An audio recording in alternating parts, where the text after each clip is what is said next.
സ്നേഹമുള്ളവരെ, ജീവിക്കുന്നവനായ ദൈവം മഹത്വത്തോടെ വീണ്ടും വരുമെന്ന വിശ്വാസ പ്രമാണത്തിലെ ഉന്നതമായ സത്യത്തെക്കുറിച്ച് നമുക്കൊരു നിമിഷം ചിന്തിക്കാം. കത്തോലിക്ക കുടുംബങ്ങളെ സംബന്ധിച്ചിടത്തോളം ക്രിസ്തുവിൻ്റെ രണ്ടാം വരവ് ഭയത്തിനുള്ള കാരണമല്ല, മറിച്ച് നമ്മുടെ ജീവിതത്തെ നിത്യതയിലേക്ക് നയിക്കുന്ന ഒരു ആത്മീയ ദിശ സൂചികയാണ്. Spiritual compass. യേശുവിനെ ജീവനുള്ള ദൈവമായി അംഗീകരിക്കുമ്പോൾ നമ്മുടെ ഭവനങ്ങൾ കേവലം ഭൗതിക വാസസ്ഥലങ്ങളല്ല, മറിച്ച് അവിടുത്തെ വരവിനായി കാത്തിരിക്കുന്ന സ്വർഗീയ പരിശീലന കേന്ദ്രങ്ങളായി മാറുന്നു. The spiritual schools bound for heaven.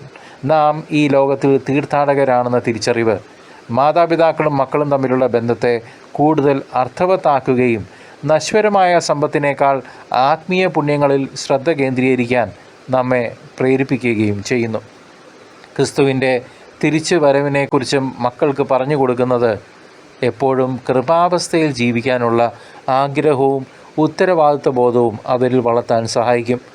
മരണത്തെ ജയിച്ചവൻ എല്ലാ കണ്ണുനീരും തുടയ്ക്കാനും സകലത്തെയും പുതുക്കാനുമായി വീണ്ടും വരുമെന്ന് വാഗ്ദാനം ചെയ്തിട്ടുള്ളതിനാൽ പ്രത്യാശയില്ലാത്തവരെ പോലെയല്ല നാം ജീവിക്കുന്നത്.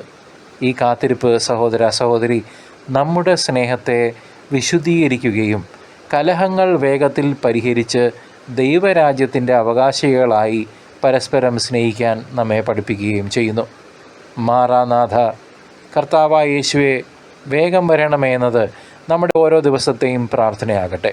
അവിടുന്ന് വരുമ്പോൾ പ്രാർത്ഥനയോടെ ഉണർന്നിരിക്കുന്നവരായി നമ്മെ കാണട്ടെ.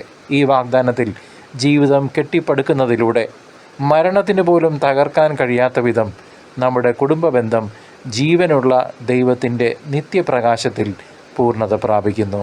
ആമേൻ.